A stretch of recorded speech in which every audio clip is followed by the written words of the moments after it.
On the last broadcast, we kind of finished up talking about the lost identity of Jezreel, how they would be in prisons, how they would be a very religious people, having a place of worship on man at every corner, how they would be against each other. And then we looked over in captivity in the book of Exodus or Shemoth, and we talked about how the only types of captivity that the scriptures allowed, and most of the time, some of the ones that were allowed, mankind figured out a way to abuse those too. And the only kind he allowed was the indentured servant type slavery, because in the year of Jubilee, everybody could return to their own possessions, and no one was allowed to get rich off of the misuse or abuse of other people, that were not allowed to become prosperous at the expense of others. So in this particular broadcast, with all the things that's going on, with this presidential stuff that's going on with this Obama guy, and what's going on with him and Clinton, and and a lot of people in this country have this term racism is taken on a whole new context. And what we wanted to do in this broadcast was kind of give you the background of where that came from, and kind of get that debunked, because it's really not about race. The Almighty doesn't deal with us according to race. He deals with us according to tribes. So let's turn to that in Genesis chapter 10 for a moment, and we'll see how the earth was overspread by the sons of Noah. That's Noah, Genesis chapter 10. And we're going to talk about Noah and his sons and the boundaries of their limitations. I'm not going to go into a whole lot of detail about where they are located back then. When we get our PowerPoint presentation together, we're waiting on a projector now, and then we'll start having some PowerPoint presentations off the computer so that we can show you a lot more details about some of the things that we talk about. Father, in the name of Yeshua, we thank and praise you for this time of fellowship once again in your word. Continue to give us wisdom and revelation and the knowledge of you. Continue to enlighten the eyes of our understanding. Give us to know that it's only your unadulterated truth is able to cause us to grow, that is able to deliver us and save us in these end times. We ask that this word would go forth and fall upon good ground, that it will bring forth fruit in your people's lives, no less than 100-fold. In Yeshua's name and for his sake, so shall it be. Genesis, or Breshith, if you have the Hebrew scriptures. In Breshith, chapter 10, that's Genesis chapter 10 in the English. And we're going to read verse 1, and then we're going to go down through here a little bit, and we're going to see that every nation was divided in the beginning by the Most High into their tribal settings. It said, now these are the generations. Now this is after the flood, and then it says that Noah lived after the flood 350 years, and all the days of Noah's life were 950 years, and the scripture says he died. Then in chapter 10, which a lot of people consider and call the Table of Nations, and it talks about the descendants of the sons of Noah and how they were divided up. It said, now these are the generations of the sons of Noah, Shem, Ham, and Japheth, and unto them were sons born after the flood. Then in the first list it talks about Japheth and all of his sons, and then in verse 5, and it says, and by these were the isles of the Gentiles divided into their lands, every one after his tongue, after their families, in their nations. So he's saying that the isles of the Gentiles were inhabited by the descendants of Japheth, after their own particular dialects, after their families, in their particular countries. Then in verse 6, and the sons of Ham was Cush, Mizraim, Phut, and Canaan. Then it goes on and talks about where some of them lived. And then in verse 20, and it says, and these are the sons of Ham, after their families, after their tongues, in their countries, and in their nations. Then under Shem, in verse 21, it says, under Shem also, the father of the children of Eber, the brother of Japheth the elder, even to him were children born. Then it goes on and talked about them. Then it goes down to verse 31. It said, these are the sons of Shem, after their families, after their tongues, in their lands, after their nations. Then it says, these are the families, verse 32. These are the families of the sons of Noah after their generations in their nations, and by these were the nations divided in the earth after the flood. So all three of these sons came out of Noah, and all the earth was overspread by them. And what had happened is that, well, let me look at a couple more scriptures before we go to that. Let's run over to Acts chapter 17. That's in the renewed covenant, or what is commonly referred to as the New Testament. That would be Acts chapter 17. And this is Paul preaching a message on Mars Hill. And it was in Athens or in Greece where all the philosophers would come to sit down and philosophize about some new idea that somebody thought up. I mean, it's like, you know, like some people now, with some of the stuff that you see on TV, kind of makes you think that there's a group of people somewhere that have nothing else to do but sit around and see how much ridiculous stuff they can come up with to put on our TVs and our radios to supposedly entertain us. And it's not really comedy. Most of it is really stupidity. But here's Paul on Mars Hill in Athens, where men came from everywhere to philosophize about some new idea they might have dreamed up that night. And then, starting in verse 22, it said, and then Paul stood in the midst of Mars Hill and said, ye men of Athens, I perceive that in all things you are too superstitious. Well, matter of fact, let me back up. Let me back up to verse 16 and give you the background of this. Now when Paul, Shaul, waited for them in Athens, his spirit was stirred in him when he saw the city wholly given over to idolatry. And therefore disputed he in the synagogue with the Jehudim, and with the devout persons or religious people, and in the market daily with them that met with him. Then certain philosophers of the Epicureans and of the Stoics encountered him, or they met him, and some said, what will this babbler say? And others, some, he seemeth to be a setter forth of strange deities, because he preaches unto them Yeshua and the resurrection. And they took him and brought him before Areopagus, saying, may we know what this new doctrine whereof thou speakest is. For thou bringest certain strange things to our ears. We would know therefore what these things mean. For all the Athenians and strangers which were there spent their time in nothing else but to either tell or to hear some new thing.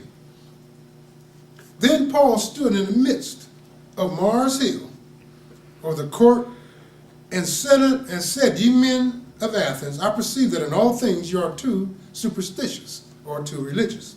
For as I passed by and beheld your devotions, I found an altar with an inscription to the unknown deity, whom therefore you ignorantly worship, him declare I unto you.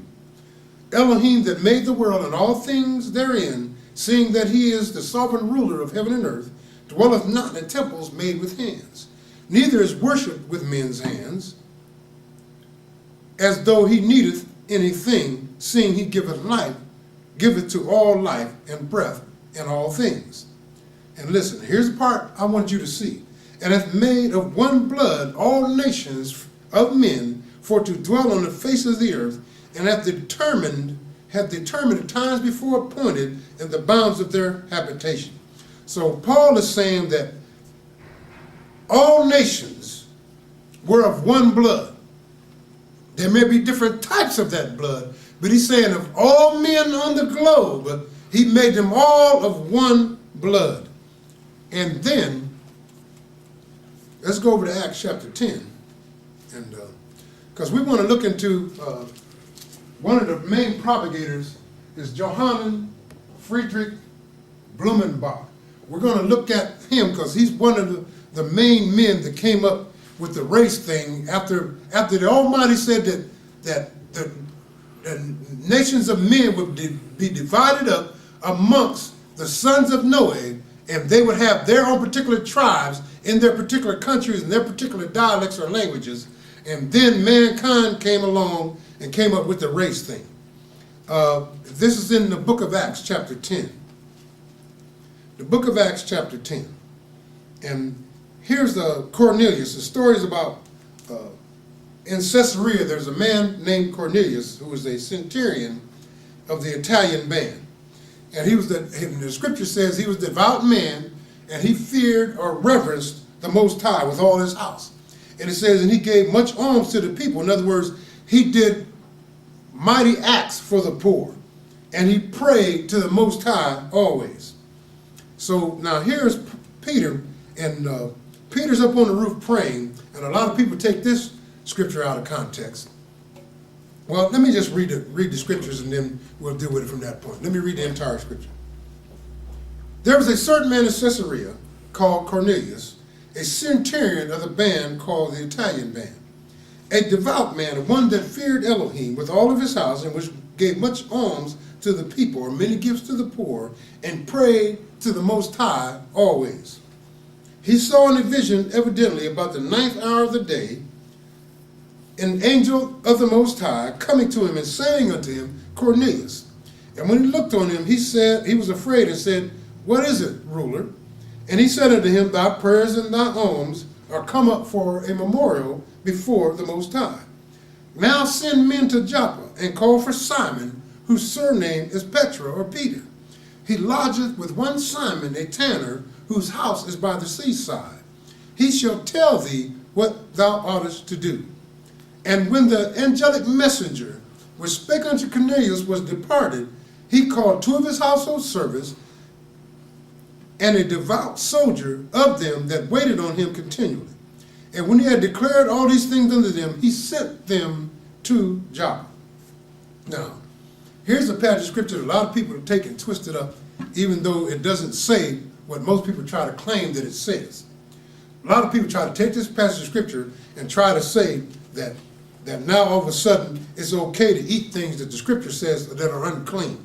And that's not what this passage of scripture is all about. If you read the entire passage in its context, you will find out that he's directing Peter to tell him that whatever Jah or the Almighty says is clean, that we are not to call unclean. He did not change what he called clean or unclean, but if you have to understand up to this point that the Jehudim were what we would call in this day and age prejudice, and they considered all Gentiles dogs. They did not associate whatsoever with any Gentiles. So now, let's look at verse 9. And on the morrow, as they went on their journey and drew nigh unto the city, Peter or Petra went up unto the housetop to pray about the 6th hour, or about noon. And he became very hungry and would have eaten, but while they made ready, he had a vision. Now, I know in the King James it says he fell into a trance, and I mean, I guess now, since the King James said that, a lot of people try to act all spiritual sometimes, and they sit there and close their eyes and act like they're oblivious to everything that's around them because they say he fell into a trance. But in the original text, it says that he had a vision. And saw heaven opened, and a certain vessel descending unto him, as it had been a great sheet knit at the 4 corners and let down to the earth, wherein were all manner of 4-footed beasts of the earth, and wild beasts, and creeping things, and fowls of the air. And there came a voice to him, said, Rise, Peter or Petra, kill and eat. But Peter or Petra said, Not so, sovereign ruler, for I have not eaten anything that is uncommon, that is common or unclean. Or he's saying outside the regulations of the law. And the voice spake unto him again the second time, saying, What Jah have cleansed, thou call not thou common. That was done thrice or 3 times, and the vessel was received up again into heaven. Now while Peter doubted in himself what this vision which he had seen should mean, behold, the men which were sent from Cornelius had made inquiry for Simon's house, and stood before the gate, and called and asked whether Simon, which was surnamed Petra or Peter, were lying there. Now you notice in this passage of scripture, he does not name any unclean thing and says that it's now clean. He's using this as an example to Peter that when he says something is no longer unclean, that it no longer should be considered unclean by you. He did not name anything yet. So people that take that passage of scripture and say that it's all right to eat unclean things, They have taken the scriptures out of context, because nowhere in that passage of scripture does he name anything that he said that was unclean that was now all of a sudden clean. Now, verse 18, and they called and asked whether Simon, which was surnamed Petra or Peter, was lodged there. While Peter thought on the vision, the Spirit said unto him, behold, 3 men seek thee. Arise therefore and get thee down and go with them, doubting nothing, for I have sent them. So now it's getting to the point where Peter's going to get a revelation about what that vision actually means. When it talks about anything that the Almighty says is clean, that we should not say is unclean. Then Peter went down to the men. Now listen, the Spirit came to him and said, 3 men seek you. Go down and go with them, and don't doubt, for I have sent them. Now the set apart Spirit is letting him know there's some Gentiles in the building. They're standing at the gate, and they want to see you. Now, I don't want you to consider them unclean, because I have sent them, and I want you to go with them. Then Peter went down to the men, verse 21, which were sent unto him from Cornelius, and said, behold, I am he whom ye seek. What is the cause wherefore you are come? And they start relating the story to him.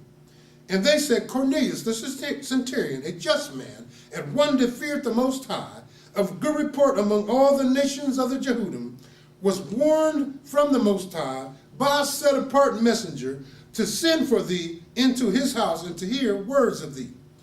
Then called he them in and lodged them. And on the morrow, Petra or Peter went away with them, as certain brethren from Joppa accompanied him. Listen, now, here's the part I want you to see.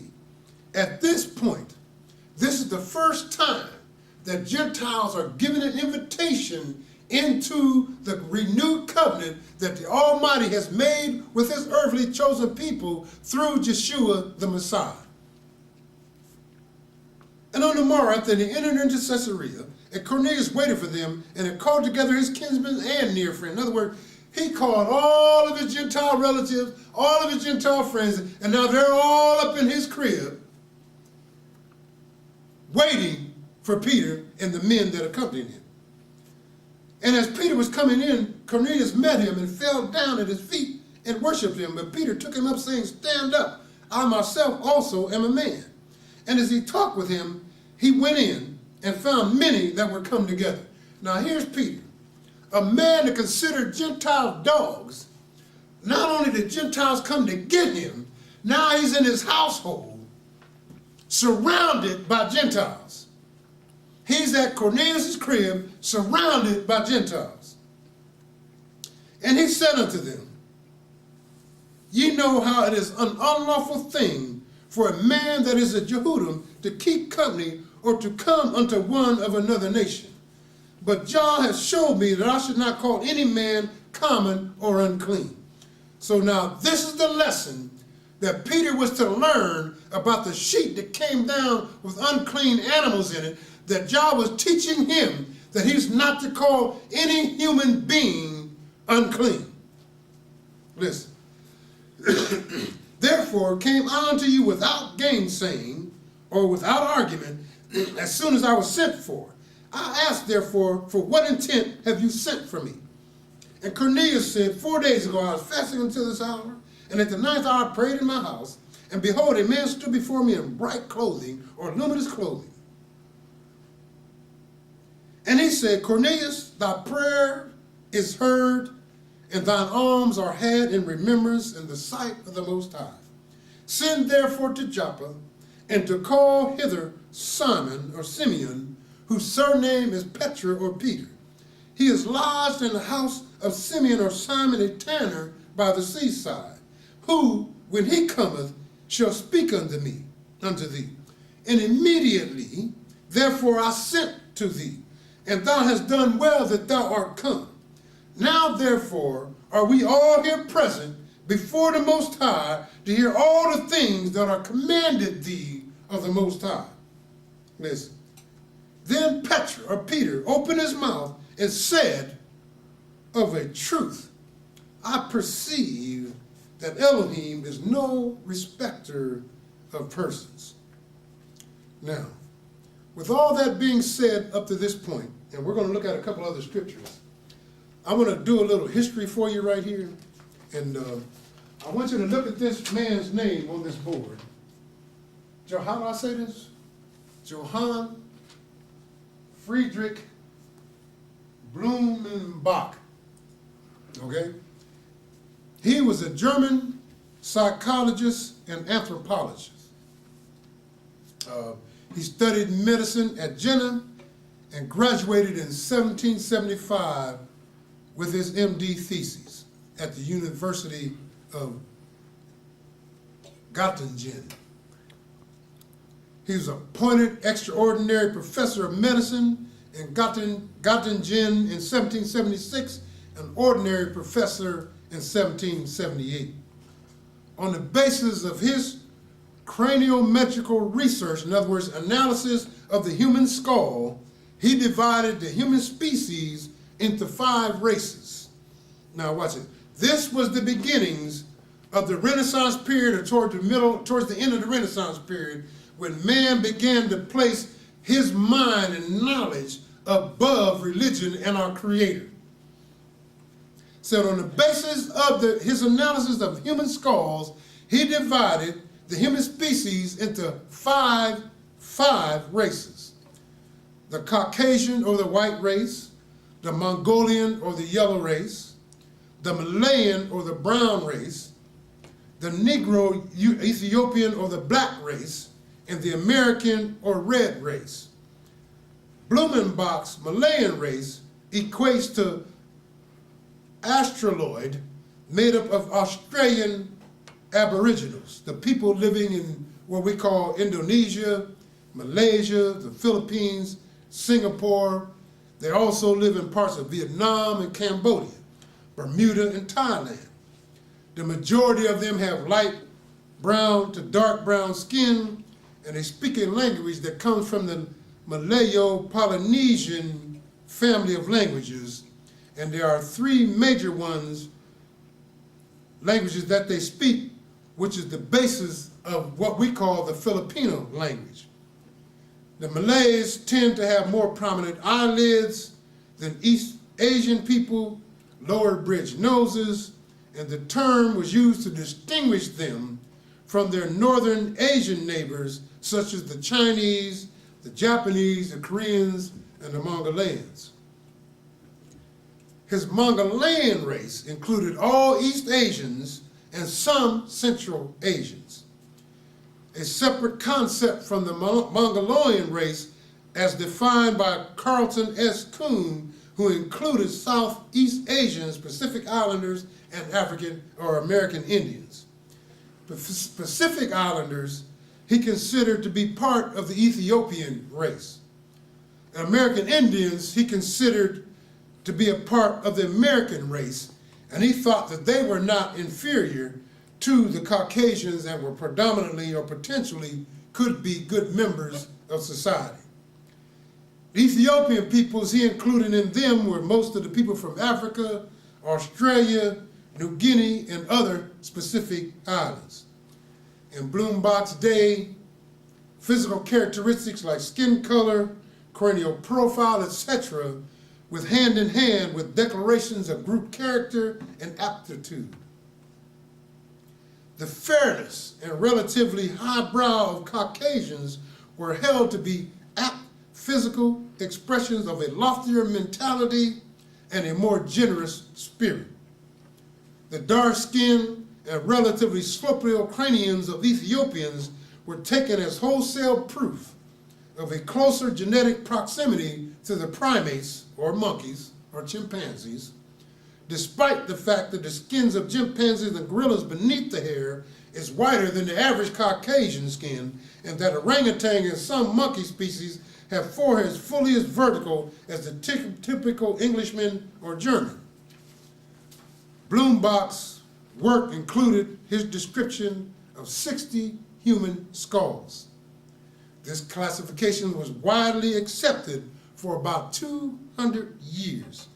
But in the late 20th century, Homo sapiens came to be seen as a monotypic, not being divisible into races or subspecies. In other words, after 200 years of that, they finally came to the conclusion that all of us came from the same Adam. Later in life, and this is what's ironic about this whole situation, later in life, Blumenbach encountered in Switzerland a Negro woman so beautiful to fall in love with. Then, after further anatomical study, led him to the conclusion that individual Africans differ as much or even more from any other individual Africans as Europeans differ from Europeans. He concluded that Africans were not inferior to the rest of mankind concerning healthy faculties of understanding, excellent natural talents, and mental capacities. Unfortunately, these later ideas were far less influential than his earlier assertions to the perceived relative qualities of the different so-called races. Blumenbach died in Göttingen in the year 1840.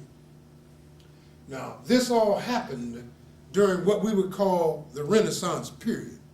And then there are other men that picked that up, like H.S. Chamberlain, who wanted to advance the supremacy of the Nordic race and its culture, and these men attributed psychological value and importance to race. And that's basically what brought about what we call the transatlantic slave trade. But I want to tell you that you need to know that Jah, the Almighty, deals with mankind according to tribes and not according to this race thing that man has come up with to try to make himself feel superior to another man. All of the human race, the scripture says, the human beings, all of mankind is of one blood. There may be different types of that blood, but they're all of one blood. Listen, if you do your history, you will find out that there were 4 or 5 what we call, or what the Roman Catholic Church calls, fathers of the church of African descent. They had 3 popes, 3 doctors of the church, and 3 what they call fathers of the church. They had thousands of martyrs, hundreds of monks, plus countless religious leaders and lay leaders. The 2nd and 6th centuries, African set-apart people suffered martyrdom under the Roman empires and the Vandal kings. They fought intellectually for the faith and served practically on behalf of the suffering poor.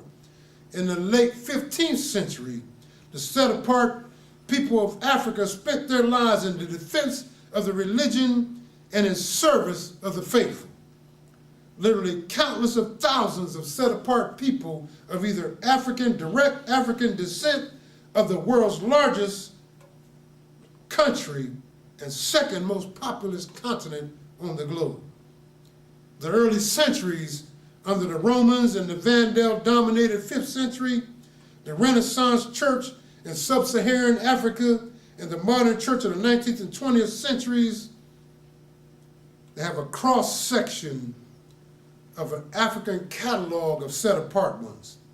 The set-apart ones of even the Roman Catholic Church were either of African origin or of African descent. And I felt compelled to give you some of these. You can find this out at St. Raphael's at the Catholic bookstore out on Fulton Road between Whipple and Dressler. And it's talking about the saints of Africa.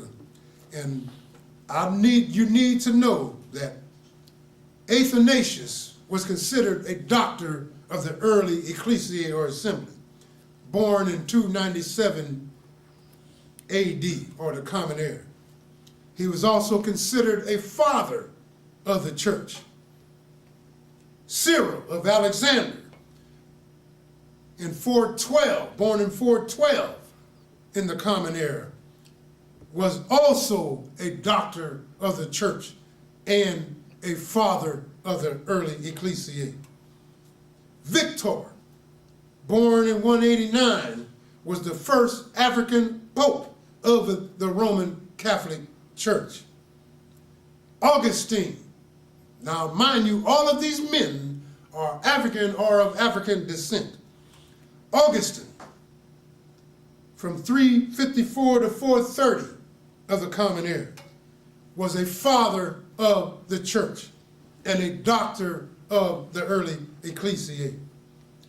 Cyprian of Carthage was a father of the church, 246 to 256 of the Common Era. Dionysius of Alexander was a father of the church, 190 AD to 265. Gelasius was an African pope from 492 to 496. And by the way, that's the time period when the Vandal kings came down from Germany and sacked Alexandria and burned up the library, the largest library on the globe that was put together by Alexander the Great. Some of the greatest authors of all times were burned by the Vandal kings that came down to sack Carthage in about 480 something. But Gelasius was the pope during that time period. Clement of Alexander, 217 AD, or the Common Era, was a father of the church. Melchiades was a pope between 311 and 314 of the Common Era. Not to mention Tertullian, whom most preachers preach out of today. 195 to 220 was considered a father of the early ecclesiae. And Origen was a father of the church from 184 to 253. He was considered one of the fathers of the ecclesiae. So Jah is not a respecter of persons, and that the spreading out of the people came about. Let's go over to Debarim, and we'll try to close this out. Debarim, we're going to look at chapter 32. And what I wanted to do was dispel this race thing, because a lot of people have tried to claim that some of the things we talk about in this broadcast are racist based when they're scriptural based, because according to scripture, there's no such thing as race. That the Most High deals with us according to tribes. There are many authors that have come out with books in partnership with the Most High. Every tribe has had a part to play in the Most High's plan for mankind. What folk need to be doing is try to ascertain what tribe they are from and find out whether they need to get in line with what those tribes are doing in his plan, or whether they need to get on the Messiah's side and forget the tribal thing and join the new priesthood after the order of Melchizedek. Because the Messiah is coming back again. And he's coming back only for those out of all the tribes of mankind that have joined themselves to him. Debarim chapter 32.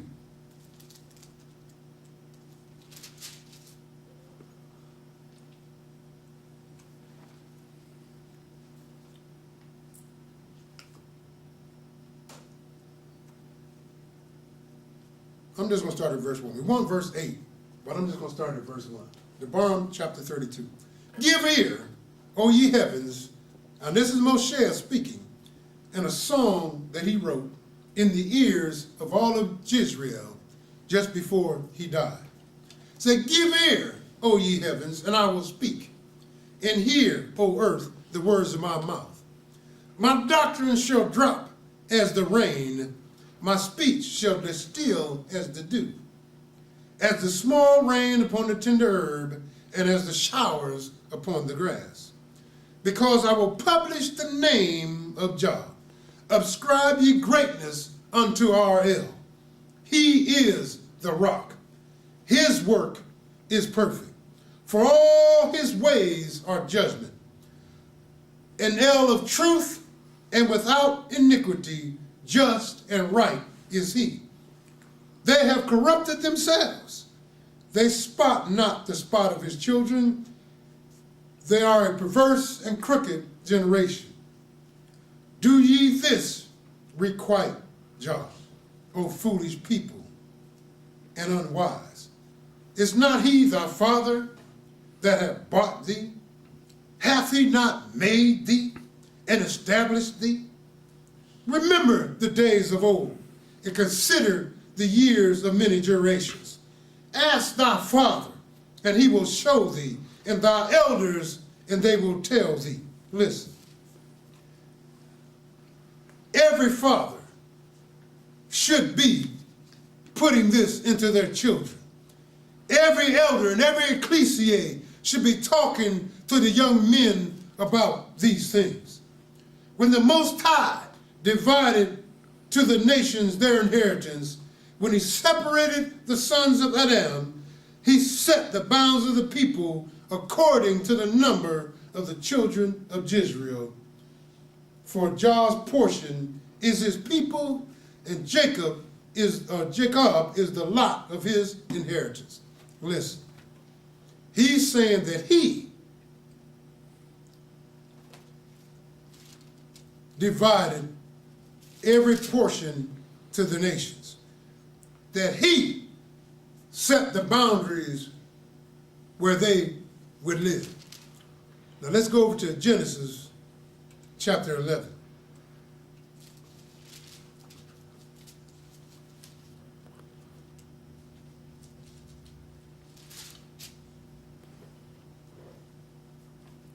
Now here we have the boundaries are supposed to be trying to get set. And now Nimrod decides that he's going to start a one-world government with his one-world religion, trying to bring the prophecy to pass about the seed of the woman crushing the serpent's head. He went about through his quote-unquote mother-wife, trying to fulfill the prophecy that was given to Adam and Eve in Genesis chapter 3. Everybody decided they were going to bring forth the seed, starting with Nimrod. And in chapter 11, it says, and the whole earth was of one language and one speech. And it came to pass, as they journeyed from the east, that they found a plain in the land of Shinar, and they dwelt there. Now, coming from the east meant that they were coming from this area, and they traveled over into the area that we call Iraq now. This is where Nimrod set up his kingdom. That they were in this area, in the Euphrates area, and they went east, and they went over into the area of what is called Babel, which is kind of like southeast of the city we call Baghdad now in Iraq. And said, and they found a plain in the land of Shinar, or Babylon, or Babel, and they dwelt there. And they said to one another, go, let us make brick, and burn them thoroughly. And they had brick for stone, and slime had they for mortar. And they said, go to, let us build a city in a tower, whose top may reach unto heaven, and let us make a name, lest we be scattered abroad upon the face of the whole earth.